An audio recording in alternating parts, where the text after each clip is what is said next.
Fala pessoal, tudo bem com vocês? Professor Lanzarin aqui para o canal Ciência Exata e hoje eu trago um aulão de informática. Serão 12 questões atuais, 12 questões que a VUNESP tem cobrado nas suas provas e 12 questões de 12 provas diferentes. Então, se você tiver interesse em aprofundar, querer conhecer cada uma dessas provas corrigidas no detalhe, aqui embaixo na descrição tem o link para o meu curso Informática VUNESP, que vai, né, esse link vai mandar lá para nossa plataforma onde você consegue adquirir o curso, tá? Bacana pra caramba, tá no precinho, tá bem focado na VUNESP, ensinando aquilo que realmente cai, beleza? Agora, se qualquer coisa, se você não tiver interesse, só deixar seu comentário aqui, pode colocar um emoji, pode colocar uma cidade onde você tá, lógico, se tiver uma dúvida, pode colocar também que eu vou respondendo, e lógico, deixar o seu like, beleza?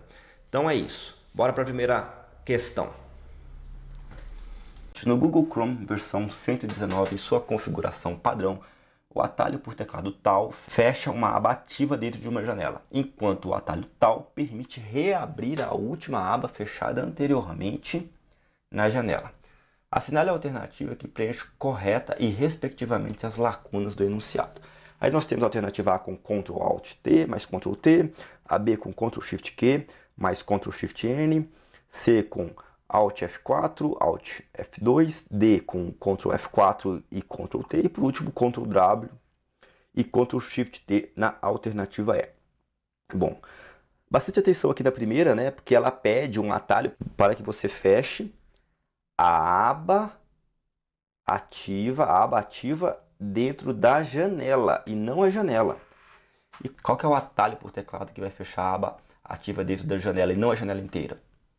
Esse aqui, ó, o Ctrl W, beleza?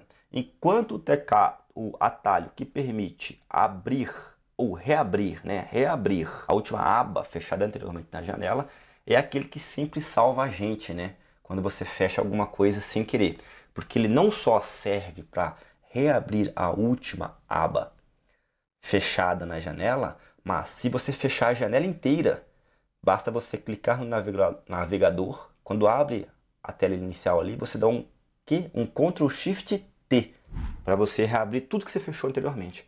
Então o nosso último atalho aqui é o Ctrl mais Shift mais T.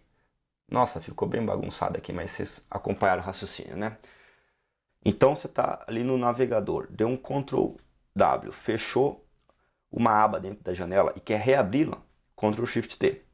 Beleza? Lembrando que se você fechar o navegador inteiro com várias abas abertas, basta você clicar no navegador para abri-lo de novo e dar também um Ctrl Shift T, que todas aquelas abas que foram fechadas, toda aquela janela com todas as abas será reaberta.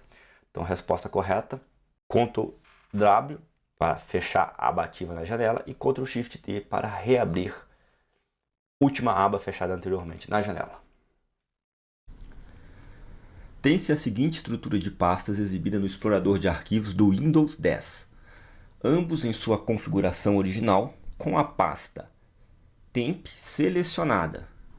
Bom, aí a gente está vendo a primeira imagem, né?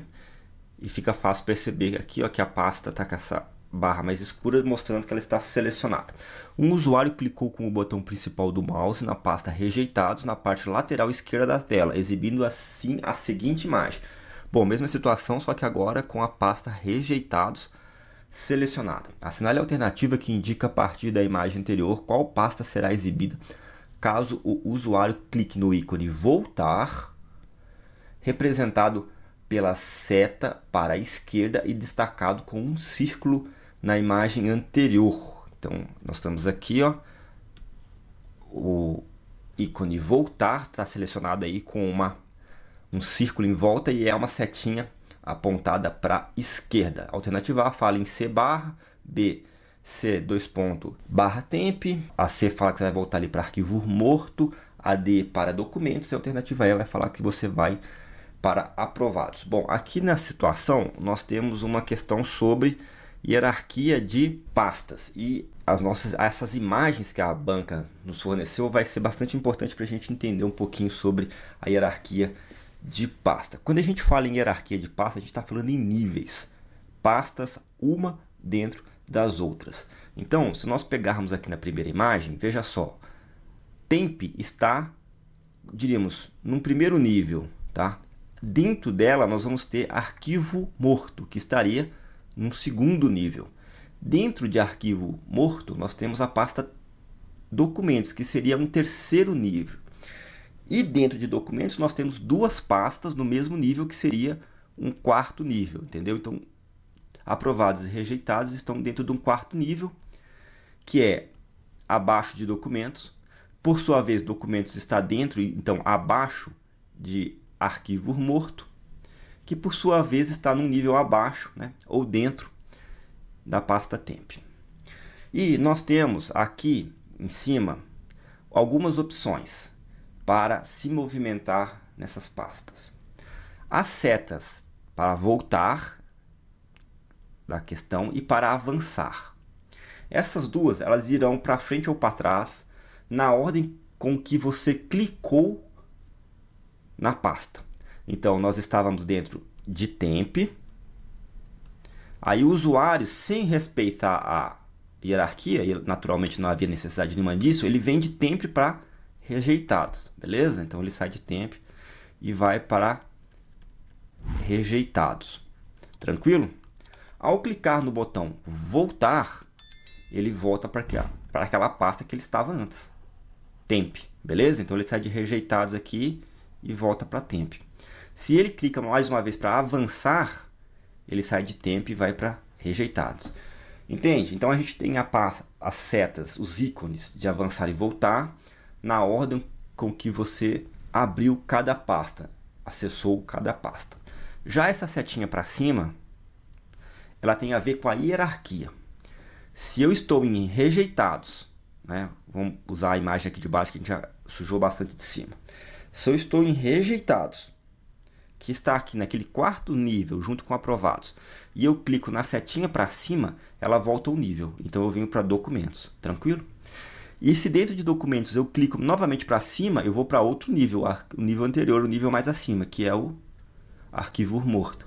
Tranquilo? Então, em resumo, setinha avançar e voltar vai fazer com que você avance ou volte nas pastas na ordem que você acessou. Já a setinha para cima, ela vai respeitar a hierarquia de pastas. Bom, a pessoa, né, o nosso usuário aqui estava em temp, clicou em rejeitado. Clicou em voltar, então naturalmente ele voltou para onde ele estava antes. Estava em temp, né? Temp, foi para rejeitados. E de rejeitados clicou para voltar, então voltou para temp. Resposta correta, alternativa B. No Microsoft Windows 10, em sua configuração padrão, os nomes dos arquivos gravados no disco rígido são identificados por duas partes separadas por um ponto. A primeira é o nome do arquivo propriamente dito, enquanto a segunda é uma extensão de 3 ou 4 caracteres que definem o tipo de arquivo. A extensão é um arquivo relevante porque a alternativa A diz que define a capacidade de mover o arquivo no disco. B. Indica qual aplicação criou ou pode abrir o arquivo. C. Limita a área do disco para a gravação do arquivo. D. Restringe o número de cópias do arquivo no disco. C. Sinaliza se o arquivo pode ser copiado ou alterado. Bom, aqui, questão bastante simples, né? Ele está falando para nós que é um arquivo gravado. Nosso disco vai ter duas partes. Vai ter um nome lá, qualquer que seja, né? Vamos fazer uma simulação aqui, por exemplo, prova, né? Vamos dizer que o arquivo chama prova. Essa é a primeira parte do arquivo, o nome do arquivo é prova. Aí vai ter um ponto e vai vir a extensão, que pode ser, por exemplo, PDF. Então, a extensão vai ser essa segunda parte aqui, né? Poderia ser outro tipo de arquivo, como, por exemplo, música, né? Vamos dizer que o arquivo chamasse música e poderia ter a extensão MP3. Como você deve perceber, essa extensão, essa segunda parte, diz algo sobre o arquivo, né? O que é uma extensão? A extensão de um arquivo é um sufixo, né? Ou seja, essa segunda parte, essa parte que vem depois do ponto, que vai indicar o tipo de arquivo, ou seja, o formato e também o conteúdo. E, consequentemente, ele vai servir para identificar e associar o programa para a aplicação correta para ser manipulado. Por exemplo, prova.pdf, se você clicar lá, você já imagina que vai abrir o quê? Vai abrir um arquivo de texto, né? Só que né, um arquivo, um documento, né, só que no formato de PDF. Né? Se tem lá a música.mp3, ao clicar você já imagina que vai ser o quê? Vai ser um aplicativo capaz de executar aquela música no formato MP3. E assim são vários os tipos de extensões. Né? A gente pode ter, por exemplo,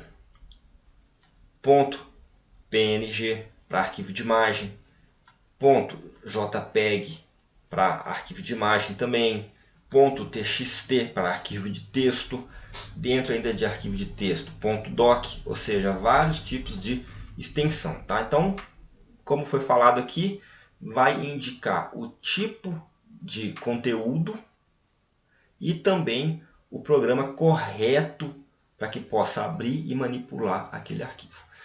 E ao lembrar das nossas alternativas aqui, a gente consegue entender que só combina com uma, a B, né? Indica qual aplicação criou ou pode abrir o arquivo, né?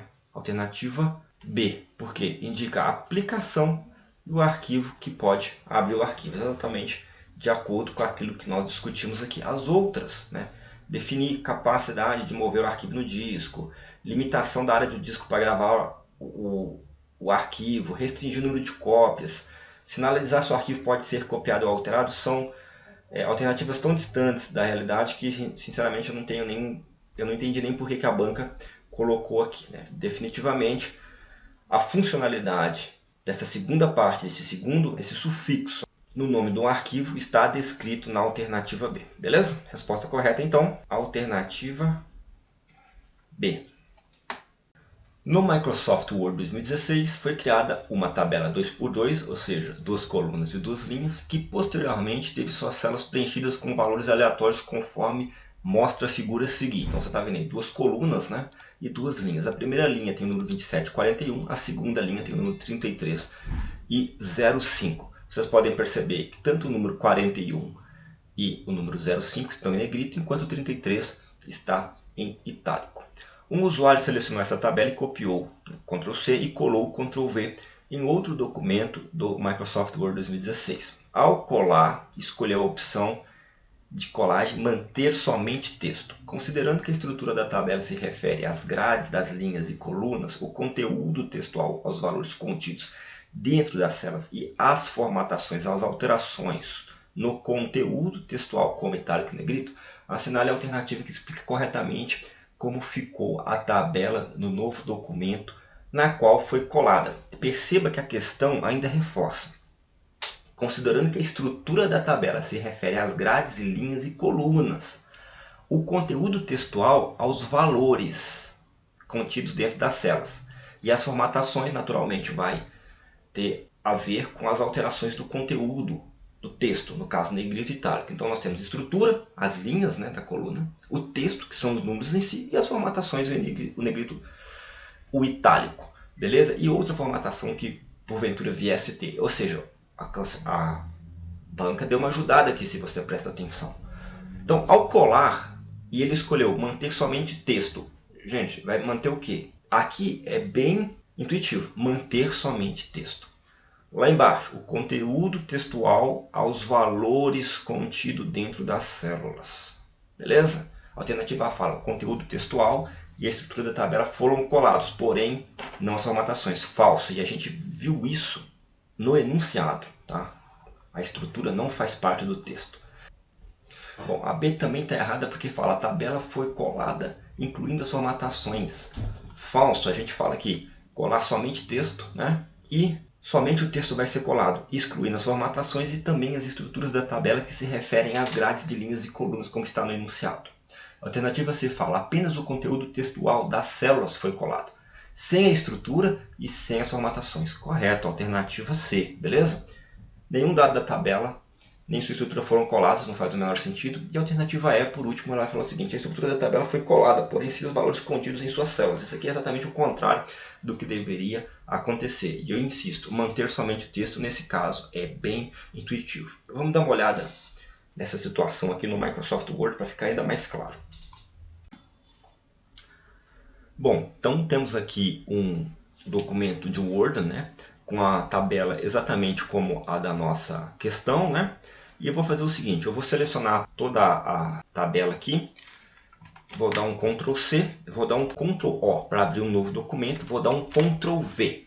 Repare que ao dar o Ctrl V, cola a planilha toda. Porém, aqui embaixo, no canto inferior direito, tem as opções de colagem e como está escrito no nosso enunciado, eu venho aqui nesse azinho aqui, ó, que é manter somente texto. E ao clicar nele, né, já tem uma prévia ali, ó, mas ao clicar nele, você percebe que veio o número 27, 41, 33 e o 05. Sem as linhas da grade, né, tanto de colunas quanto das linhas, né, sem estrutura da tabela, mas também sem a formatação. Ao dar um Alt Tab e voltar para a planilha original, onde estava a tabela, você consegue perceber a diferença. Tá aí as estruturas, né, da grade e as formatações, enquanto onde nós colocamos Ctrl V e manter somente o texto foi preservado, somente o conteúdo textual. Tem-se o seguinte texto criado no Microsoft Word 2019 em sua configuração original. Então a gente está vendo aí um desenho, né, de parte do Word escrito Universidade de Campinas. Um usuário selecionou todo o texto e executou as seguintes ações sequencialmente. Então, ele primeiro selecionou todo o texto, né, Universidade de Campinas. Depois ele foi lá e selecionou a opção colocar cada palavra maiúscula.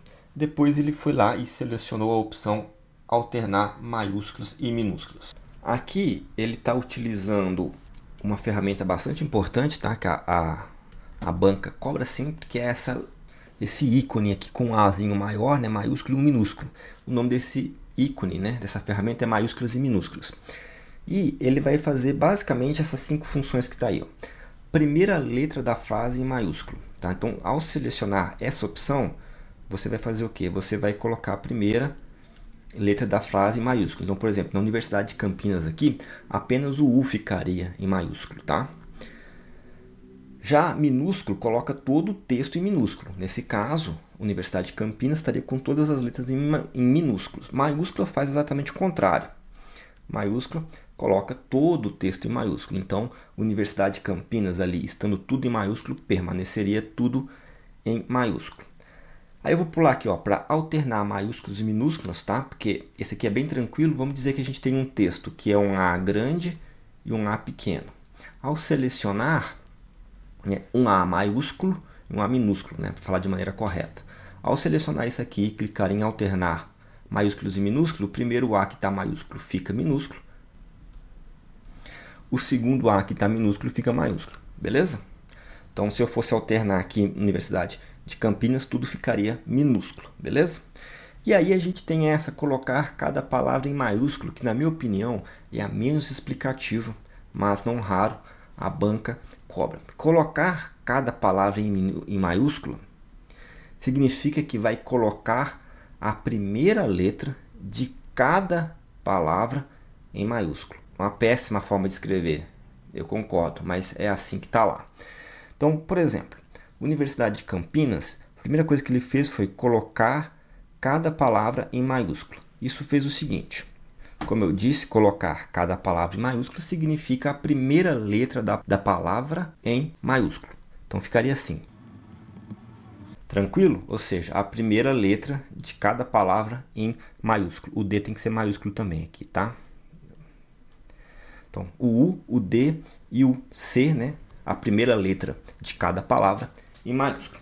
Depois ele clicou em alternar maiúsculos e minúsculos, ou seja, onde está com letra maiúscula passa a ser minúsculo, onde está com letra minúscula passa a ser maiúsculo. Então ficaria assim.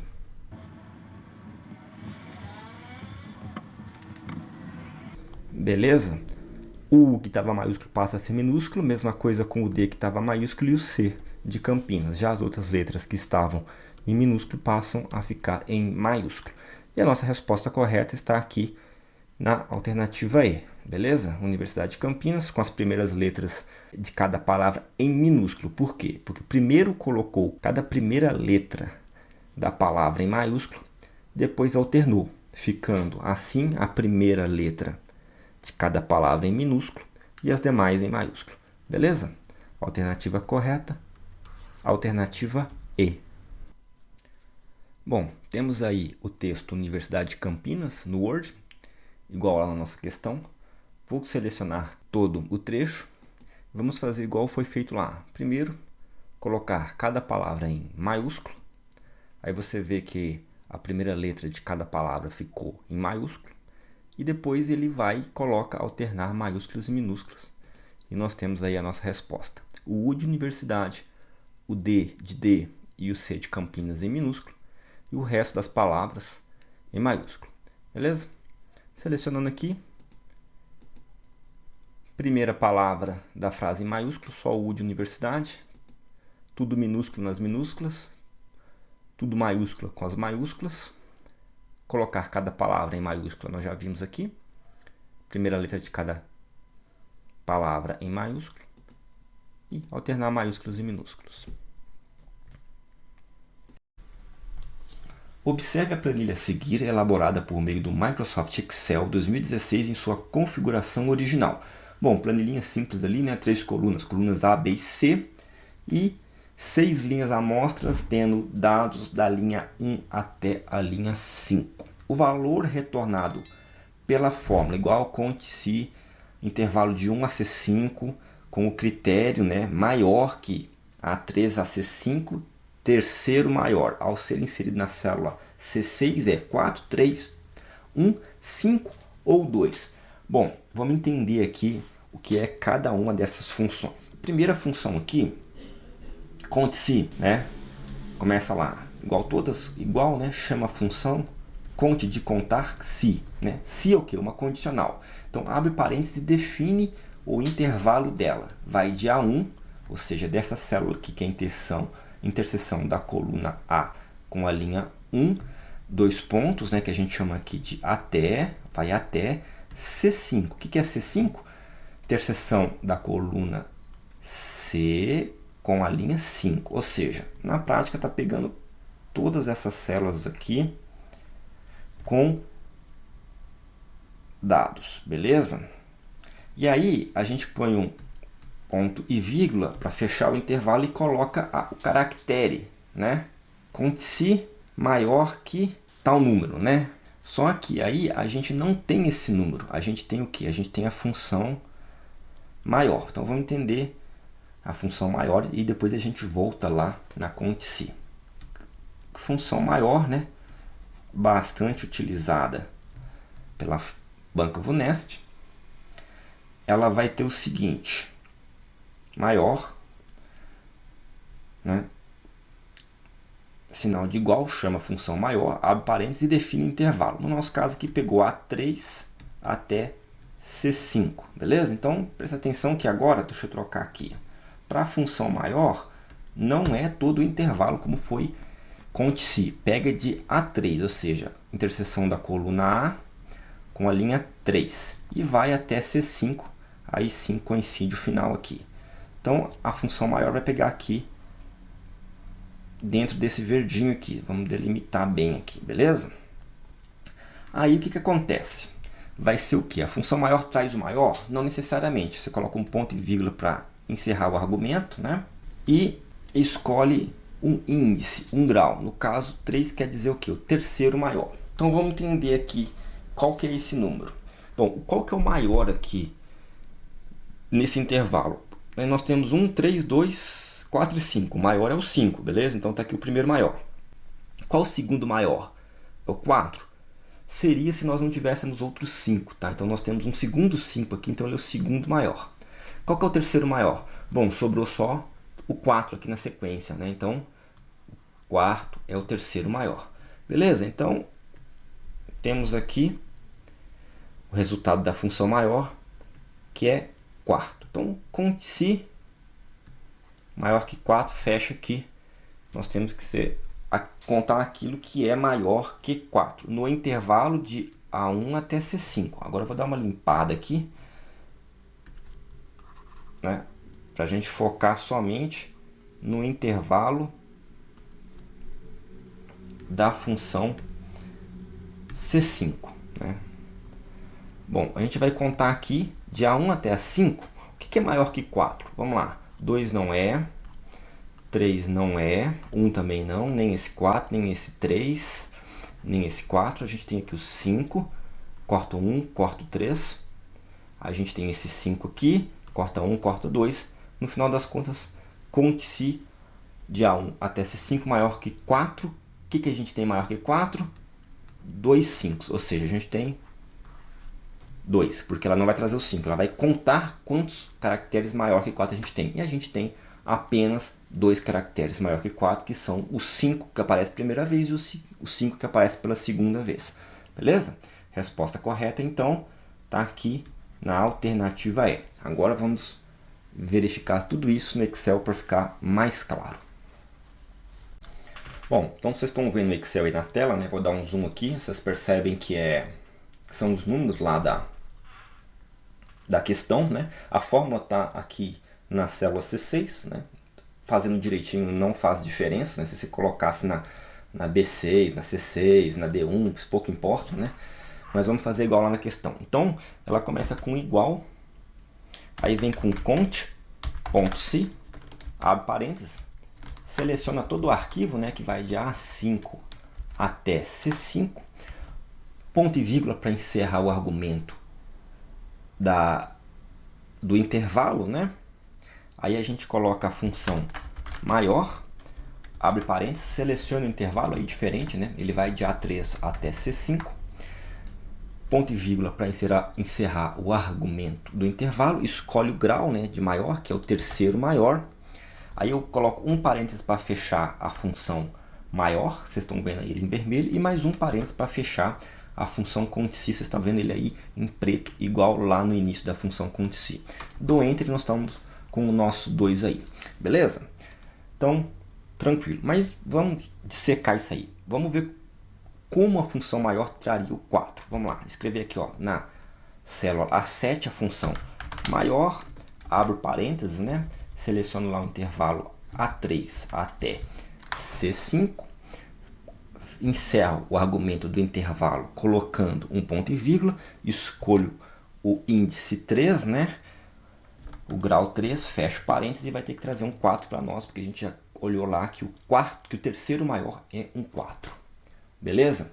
Tá aí o 4, né, que fez a nossa função cont.c buscar somente caracteres maior que 4, no caso, os dois 5 que aparecem ali na coluna A, linha 4 e 5. E também vamos fazer diferente, vamos fazer aqui, ó, igual cont.c, né?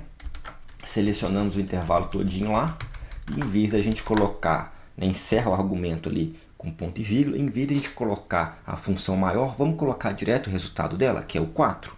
Coloquei o 4 aqui, fechei parênteses e vai trazer o que? O 2 quando apertar o Enter. Bom, tá aí a função completa e a função dissecada, beleza?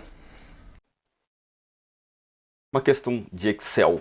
Analise a planilha a seguir, criada no Microsoft Excel 2016 em sua configuração padrão. Então tá aí a nossa planilha, bem simples, né? Uma única coluna aparecendo aqui para nós, que é a coluna A. Temos linhas de 1 até 6 com dados e nós vamos colocar uma função aqui na linha 7. Assinale qual será o resultado apresentado em A7 caso essa célula contivesse a seguinte fórmula: conte valores A1 a 6. Bom, essa função aqui ela é bem intuitiva.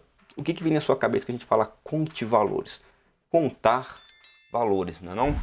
Então, vai contar valores. Aí a pessoa pode pensar assim, valores então é fácil, vai ser 2. Aqui e aqui. Mas não, né? Porque a pessoa está associando valores a números. Não. Valores é onde tiver ali informações, e tiver dados dentro de uma célula. Então sim, todas as células contêm valores, beleza? E claro, o intervalo de A1 até A6, prestar atenção nisso. Então começa aqui A1 até A6, então são todos esses dados que aparecem, né? O intervalo pega todos esses dados na nossa planilha. Cuidado que poderia ser de A1 até A5, de A2 até A6, beleza? Sempre prestar atenção no intervalo, que não raro a banca troca. Enfim, se a gente for contar valores, né, quantos valores que nós temos ali? Na célula A1, A2, A3, A4, A5 e A6, nós temos 6 valores, beleza? Resposta correta, a alternativa é. Mas e se eu quisesse contar só números, nós teríamos uma opção? Sim, a gente tem a conte num. E num é com acento, tá? De números mesmo. Aí o intervalo seria A1 até A6. Porém, nós pegaríamos o valor aqui da célula A1, pegaria o valor da célula 2, aqui não pegaria, né? Porque aqui nós não temos um número, nós temos um valor de texto. Pegaria o valor da célula 4, porque data é igual a número, beleza? Data é igual a número. E não pegaria, não contaria isso aqui, que é uma divisão por zero, e não pegaria nulo também, porque também são arquivos, são dados de texto. Então, nesse caso, a nossa resposta seria 3, tá? Também não seria 2, como eu imaginei que algumas pessoas podem ter pensado. Beleza? Então, conte valores, conta todos os dados, sejam numéricos ou de texto que tem em cada célula, conte número, conta os números, lembrando que data é um número, e eu vou mostrar para vocês aqui no Excel por que data é um número. Bom, então temos aqui o Excel, vou dar um zoom aqui para ficar mais fácil de ver os nossos dados, a nossa explicação. Aqui temos os números, né, os dados, exatamente iguais na nossa questão, pegando da célula 1 até a célula A6. E a questão fala o seguinte: qual que é o valor que será apresentado caso a gente coloque na célula A7, já está ali selecionado na sua tela, né? Interseção da coluna A com a linha 7, caso a gente coloque essa fórmula. Começa com o sinal de igual, conte, ponto, valores, e pega o intervalo de A1 até A6. Bom, como nós já falamos, vai contar todos os valores, ou seja, todas as células com dados, sejam numéricos ou de texto. Quando eu der o Enter, a gente vai ter aqui o resultado da nossa questão 6. Tá aí o 6. Né? Mas lá eu também citei a importância da função continúmeros, né? Continum. Então vamos colocar ela aqui também. Começa com o sinal de igual, conte, ponto. Num com acento, né? Abro parênteses, novamente seleciono o mesmo intervalo e ele vai pegar ali, né, vai contar somente aquelas células que contêm valores numéricos. A gente sabe que tem valor numérico na célula A1, né, tem o número ali 4.562, na célula A2, que tem o número 81,9384, e também na célula A4, que tem uma data, e data é um valor de número, nós já vamos falar sobre isso. Bom, então nosso resultado aqui, a hora que eu dar Enter, são 3, beleza? Certinho. A1, A2 e A4 tem valores numéricos. Agora, vamos entender um pouquinho sobre data, tá? O que acontece aqui no Excel? O Excel, ele considera a data 1º de janeiro de 1900 como o número 1, tranquilo? Data 1. Então, 2 de janeiro de 1900 seria o número 2. 3 de janeiro de 1900 seria o número 3, e assim sucessivamente, até que o dia 31 de janeiro de 1900 seria o dia 31, e 32 seria o dia seguinte, né, que é fevereiro já, 1º de fevereiro de 1900. Então essa contagem se inicia a partir do número 1, sendo ele o dia 1º de janeiro de 1900.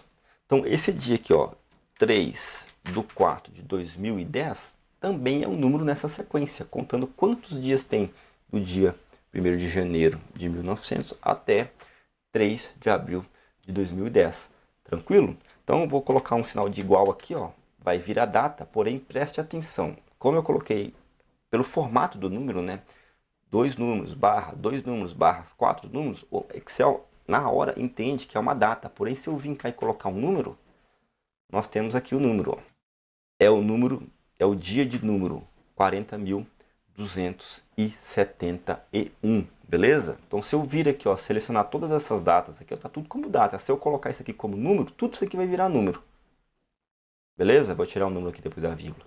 Então tá aí, ó, 1, 2, 3, 31, 32 e a data 40.271. Se eu colocar aqui 40.272, será o dia seguinte, certo? Vou selecionar todo mundo aqui novamente e transformar para data.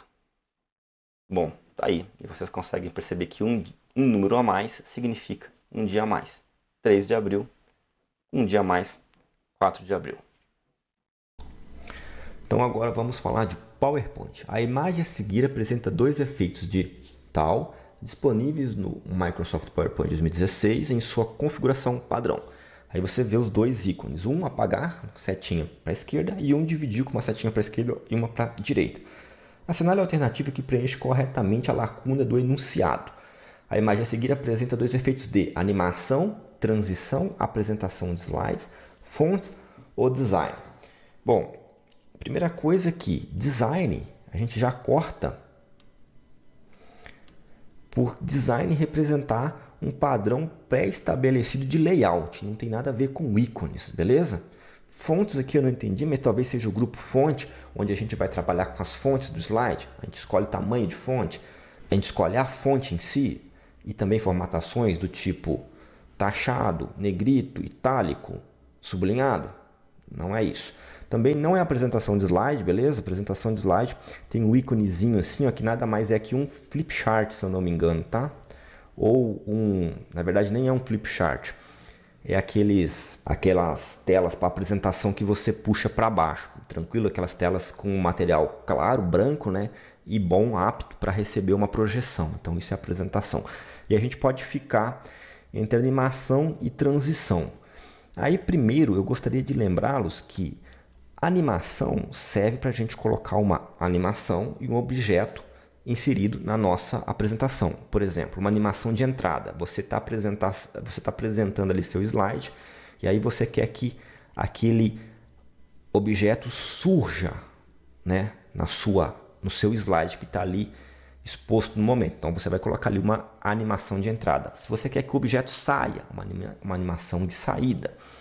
Se você quer que o objeto se mova, tem lá animações para o objeto se mover ou ficar se mexendo ou fazendo alguma coisa para dar ênfase, beleza? O importante disso tudo é que não tem muito apagar e dividir, mas também que os ícones de animação eles são estrelinhas, beleza? Ou quando é de movimentação, você tem um pontinho assim e ele se move até outro ponto, tranquilo?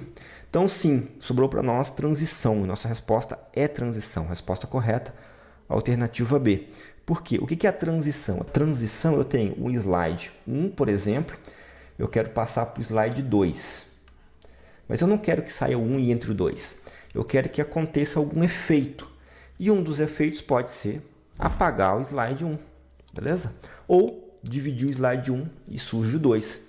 Beleza? Então, resposta correta. A imagem a seguir apresenta dois efeitos de transição disponíveis no Microsoft PowerPoint 2016 em sua configuração correta. Como já falei, resposta correta, alternativa B. Vamos ver esses ícones, né? Todas essas opções lá no PowerPoint. Bom, então, para nós entendermos melhor essa questão, eu tenho aqui o PowerPoint dessa mesma questão, beleza? Que a gente tem texto e temos objetos também inseridos. Então vamos lá. A primeira coisa que a gente descartou foi design. Por quê? Igual eu falei lá, design é uma guia do PowerPoint onde a gente vai achar o quê? A gente vai achar layouts, temas pré-estabelecidos para a nossa apresentação. Olha, eu posso escolher aqui um tema para a nossa apresentação. Um tema, né? Um layout pré-estabelecido e nada tem a ver com os ícones apagar e dividir. Depois a gente vai para a fontes, tá? No plural.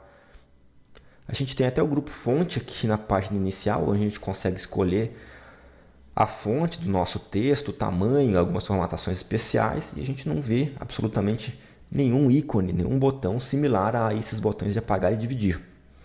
Depois da apresentação de slide, realmente a gente tem uma guia chamada apresentação de slide aqui. Se a gente quiser apresentar o slide, a gente também tem o ícone aqui embaixo, né? Apresentação de slides, que tem um ícone que não nada tem a ver com esse aqui que está na nossa tela, e sim com aquele que eu mostrei lá, né? Que é um ícone que remete a uma tela para apresentação de slides, como eu expliquei na questão.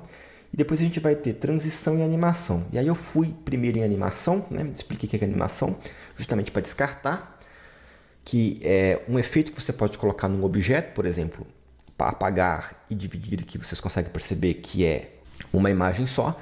E eu poderia vir aqui, ó, na guia animação e escolher uma forma de animar esse objeto na minha apresentação. E como eu expliquei lá, você percebe que a gente tem animação de entrada, de ênfase e de saída, todos com ícones que são baseados em estrela. E também os caminhos de animação, que são ícones que vão permitir que o seu objeto não entre, nem saia, nem tenha uma ênfase. Ele vai fazer o quê? Ele vai se movimentar na apresentação. Então, a gente tem estrela ou a gente tem essas linhas aí que fazem voltas, arcos, loops, trajetórias, mas nada a ver com as nossas setinhas aqui. E a gente tem também a transição, que é utilizado quando a gente vai trocar de um slide para o outro. E eu nem preciso abrir mais opções para a gente perceber que logo a gente tem a transição apagar, né? O slide anterior desaparece rapidamente conforme o slide atual rola sobre ele. E logo em seguida, dividir. O slide anterior se divide em um ponto central e desaparece, revelando o slide atual, exatamente como expliquei lá na questão. Então tá aí os nossos ícones, né? As diversas formas de colocar transições na nossa apresentação, beleza? Então a gente consegue perceber que a resposta correta é transição alternativa B. Então vamos para uma questão de Microsoft PowerPoint, mais uma questão que a banca VUNESP tem cobrado bastante exatamente nesse estilo. Podemos dizer que essa prova está bem clichê VUNESP. Vamos lá. Por meio do Microsoft PowerPoint 2016, em sua configuração padrão, um usuário criou uma apresentação contendo 7 slides, numerados de 1 a 7, sem nenhum efeito de transição nem animação configurados. Apenas o slide 2 estava marcado como oculto. A partir desse momento, o usuário editou o texto do slide 4, marcou como oculto e iniciou o modo de apresentação de slides pressionando F5. Assim que a apresentação foi iniciada, pressionou 2 vezes a seta para a esquerda e 2 vezes a seta para a direita nessa ordem. Assinale a alternativa que apresenta o slide em exibição após as ações descritas. Então, beleza. Igual eu falei, uma questão que a VUNESP tem cobrado bastante, que mistura diversas funcionalidades do PowerPoint, principalmente a questão do slide oculto mais o atalho Shift F5. Então, beleza. Primeira coisa, o que é um slide oculto? Slide oculto é um slide que ele foi configurado para não aparecer no modo apresentação. Se você estiver no modo de edição, você vê lá o slide que está marcado como oculto, pode mexer, pode editá-lo. Ele fica apenas um pouco mais claro ali na visualização à esquerda. No final a gente vai olhar tudo isso no PowerPoint, tá? Mas é para isso que serve o slide oculto, para que ele não apareça durante a apresentação. E a gente tem 2 formas de iniciar uma apresentação principais por atalho.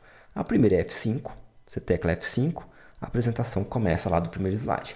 A segunda é aqui da questão, que você tecla Shift mais F5 e a apresentação começa daquele slide que você está nele no momento. Então vamos lá, nós temos a seguinte apresentação, são 7 slides. O slide 1, vou colocar de azulzinho aqui, o slide 2 eu vou colocar de verde porque ele está oculto, beleza? Slide 2. E depois nós temos os slides 3, 4, 5, 6 e 7. O nosso usuário está editando o slide 4 e o torna oculto. Veja só, o torna oculto. Ele foi configurado para não aparecer no modo exibição. Ao mesmo tempo, o nosso usuário tecla Shift F5, que é uma ordem para que a apresentação comece a partir daquele slide que você está mexendo nele no momento, no caso, slide 4. Então, tem uma contradição. O slide oculto quer que não aparece, o Shift F5 quer que aparece. E nesse caso, quem vence essa quedinha de braço é o Shift F5 e a apresentação começa a partir do slide 4, que está oculto. Vou colocar ele de verde. Então está aqui nosso outro slide oculto. Beleza, então nossa apresentação começou com o 4. Ao teclar duas vezes para a esquerda, bom, a primeira tecla para a esquerda volta para o 3, a segunda tecla para a esquerda volta para o 1. O 2 está oculto, ele não vai aparecer para nós. E é aqui que tem a maior pegadinha. Ele vai teclar duas vezes para a direita. Então ele está no slide 1, porque ele teclou duas vezes para a esquerda. Ao teclar a primeira vez para a direita, vai aparecer o slide 3. Porém, ao teclar a segunda vez para a direita, pula o slide 4 que está oculto e vai para o slide 5. Tranquilo? Resposta correta. Alternativa B. 5. Assinar a alternativa que apresenta o slide em exibição após ações descritas. O slide é o 5, a resposta correta é B. Porque é assim que funciona. Ao teclar F5, mesmo um slide oculto, ele aparece. Ao jogar para a esquerda, a gente retorna. Retorna na apresentação de slide, né? A gente foi do 4 para o 3, do 3 para o 1. Só que ao vir para frente, aquele slide que estava oculto e que só apareceu por ser um Shift F5, ele não aparece.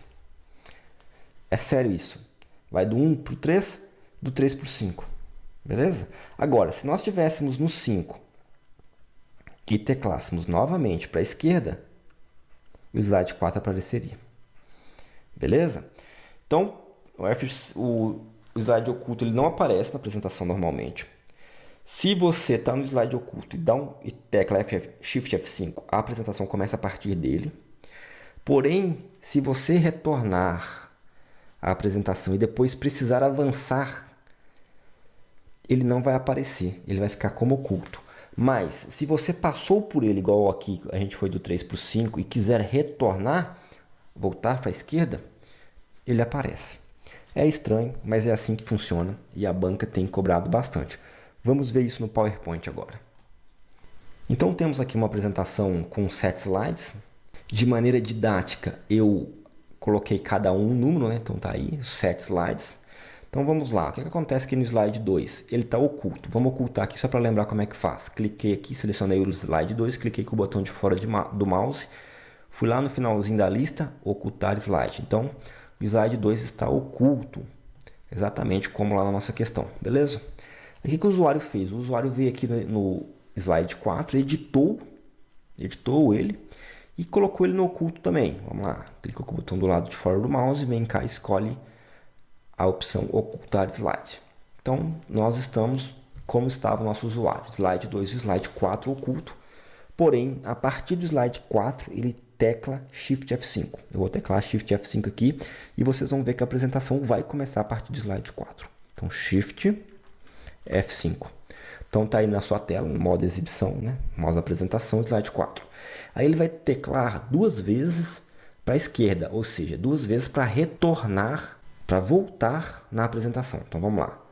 3 e 1. Por que 1? Porque o 2 estava oculto. O 4 só apareceu porque a gente deu um Shift F5, inicia a apresentação a partir daquele slide que você está mexendo no momento. Ah, mas ele estava oculto. Mas o Shift F5 faz com que ele apareça.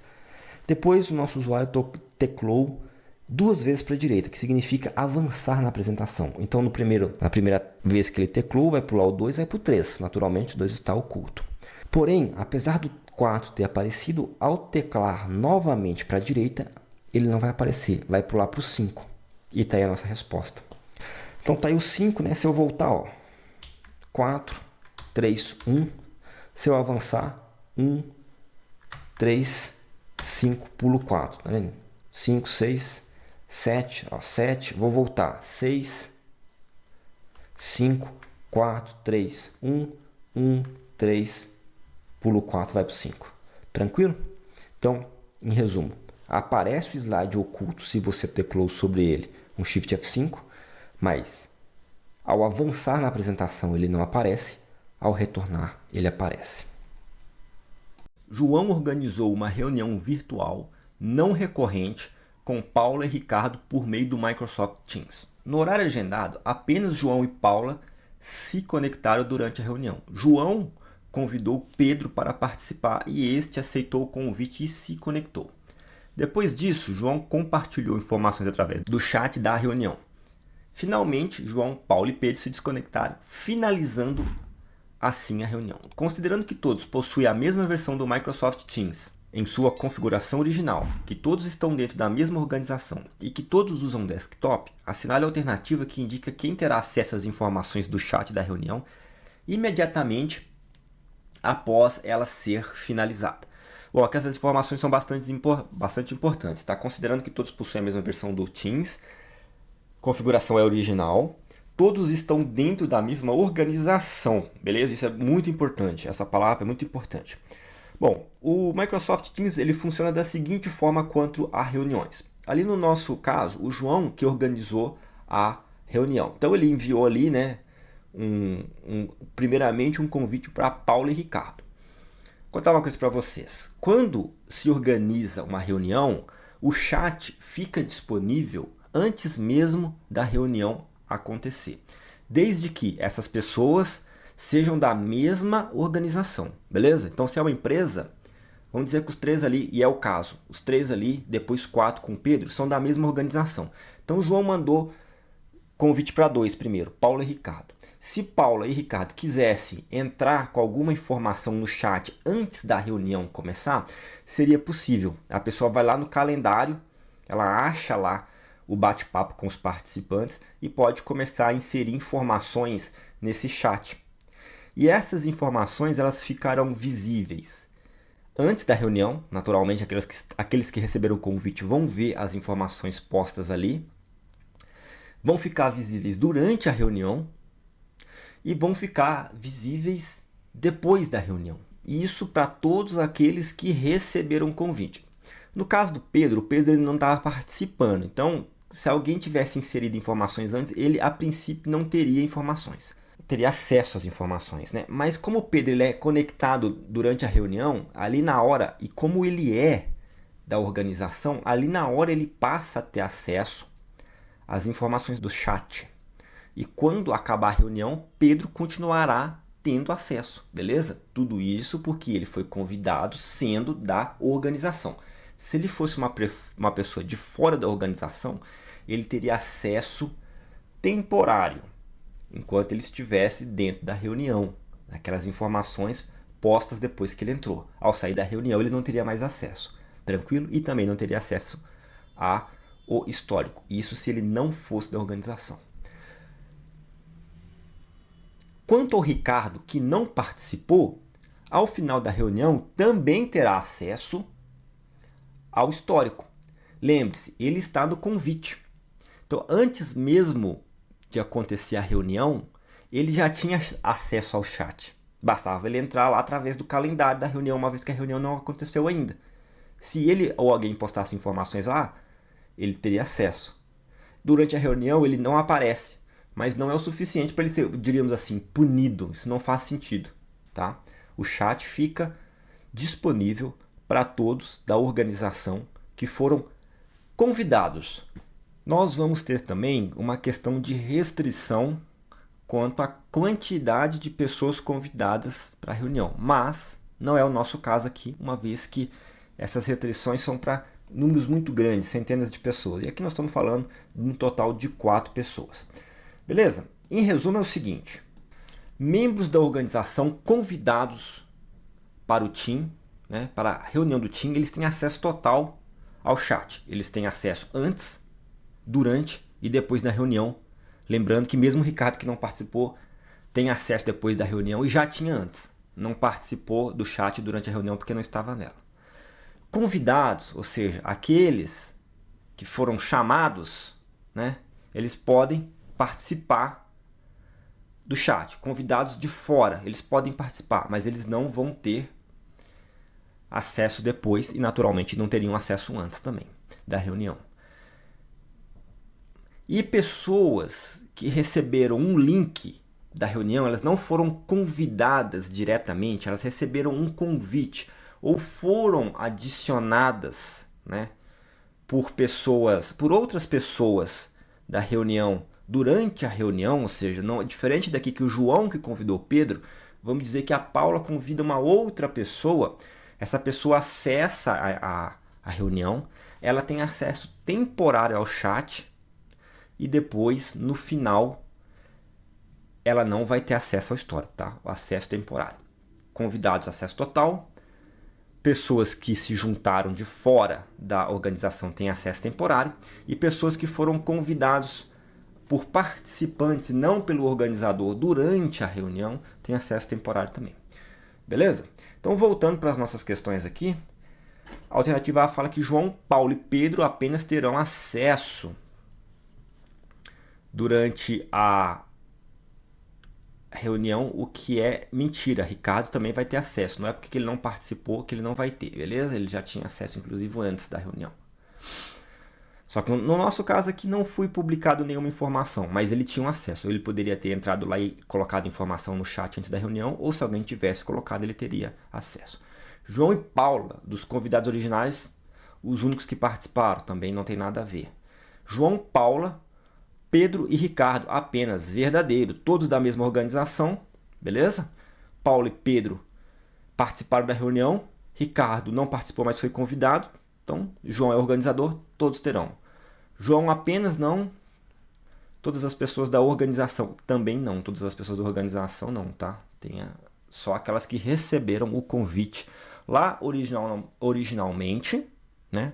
E o Pedro, que foi adicionado, porém era uma pessoa da organização. Então ele vai ter acesso ao histórico. Se fosse de fora, novamente, vou insistir nisso, não teria o acesso ao histórico, teria acesso temporário ao chat. Essa questão, recebi bastante perguntas sobre ela. Muita gente achou que Ricardo não teria acesso ao histórico por não ter participado da reunião, beleza? Isso não é o caso. Resposta correta, alternativa C. Analise a imagem. Então você está vendo na sua tela a barra de ferramentas do Google Meet, uma série de botões, de ícones, né, com funções do Google Meet. Então vamos seguir o texto. Em uma chamada do Google Meet em sua configuração original, assinale a alternativa que apresenta o resultado quando o usuário clica no ícone com a mão, conforme a imagem a seguir na barra de ferramentas do Meet. Então ele quer saber o que acontece quando o usuário clica aqui nesse ícone que é uma mãozinha, né, geralmente chamado de levantar a mão. Vamos dar uma olhada aqui no Google Meet.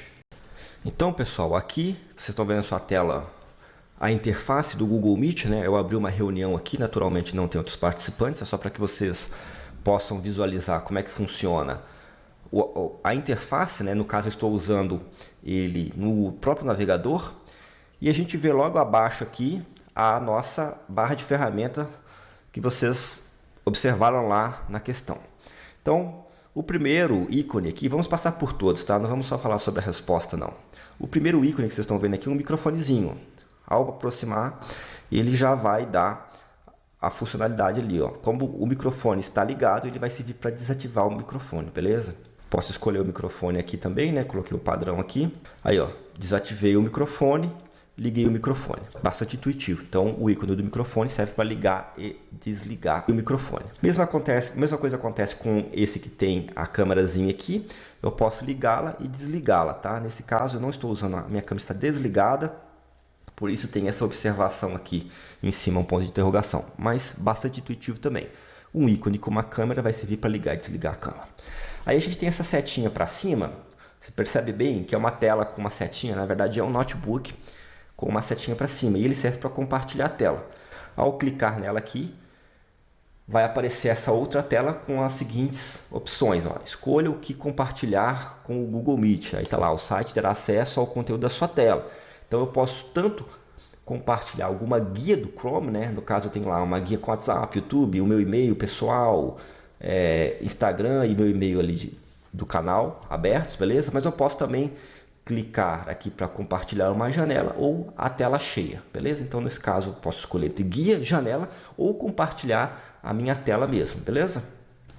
Aí a gente vai para essa carinha aqui que ela vai servir para enviar uma reação. Ao clicar nela, aparecem uns emojis aqui, umas reações que eu posso enviar. Um coraçãozinho, um joia, umas palminhas, riso, um choro, beleza? Então, Posso desativá-lo também e as carinhas somem. CC é a mesma coisa para ativar as legendas, né, que a gente já vê em outros dispositivos, né? Posso desligar aqui. Aí a gente chega na mãozinha. E a mãozinha é bem intuitivo também. Se você quer, numa sala de aula, numa reunião, falar alguma coisa enquanto alguém está falando, o que você faz? Você levanta a mão. Então é isso. Levantar a mão, ela serve simplesmente para você sinalizar que você quer falar com alguém. Tranquilo? Quando você sinalizar lá, quando você clicar nessa mãozinha, as pessoas vão entender que você está levantando a mão e você está, então, assim, pedindo a palavra. 3 pontinhos, como sempre, mais opções. Posso clicar aqui, teria opções de layout, tela cheia, entre outras coisas, tá? E sair da chamada, né? Um telefonezinho vermelho, se eu quero sair fora dessa reunião, eu clico aqui. Tô fora da reunião, beleza? Bom, então como você pode ver, né? A mãozinha simplesmente serve para você levantar a mão e pedir a palavra. Tranquilo? Bem intuitivo. Vamos para as alternativas. A alternativa A já fala. Uma notificação é exibida para os participantes da reunião que o usuário deseja falar. Exatamente isso. Você pede a palavra na reunião levantando a mão de uma maneira bastante educada, como é numa reunião presencial mesmo, né? A alternativa B fala que a reunião vai ser encerrada. Falso, a gente sabe que para encerrar a reunião é esse telefonezinho aqui, e ele é vermelho, né? No aplicativo, aqui está em preto e branco, mas ele é vermelho.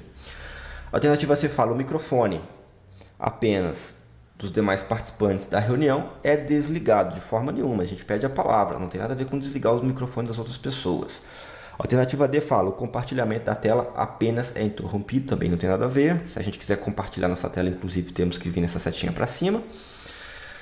A alternativa E fala o microfone dos demais participantes da reunião é desligado e o compartilhamento da tela é interrompido. Bem complexo aqui, também nada a ver, né? É muito mais intuitivo. Mãozinha, levantou a mão, pediu para falar. Resposta correta, alternativa A. Pense a seguinte mensagem de correio eletrônico enviada e recebida com sucesso com as seguintes características. De Alexandre para Lúcia André, com cópia Rafael Ricardo, e com cópia oculta Viviane. Considerando que todos os usuários utilizam o Microsoft Outlook 365 em sua configuração padrão, assinale a alternativa que indica quem estará no campo com cópia oculta da mensagem de correio preparada automaticamente pelo Outlook quando Lúcia clicar em responder a todos. Então veja só, vamos entender certinho esses campos aqui. De Alexandre, ou seja, quem mandou o e-mail? Alexandre mandou. Alexandre mandou esse e-mail para quem? Ele mandou esse e-mail para Lúcia e para André, beleza?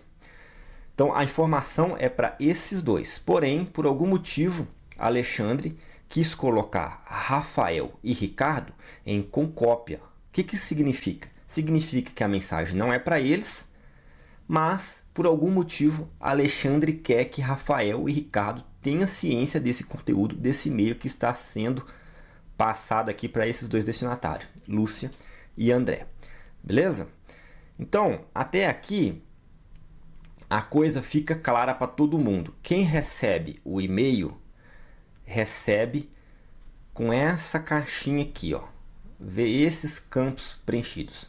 De Alexandre para Lúcia e André, e com cópia Rafael e Ricardo. Então, Alexandre vê Lúcia, vê André, naturalmente foi ele que enviou.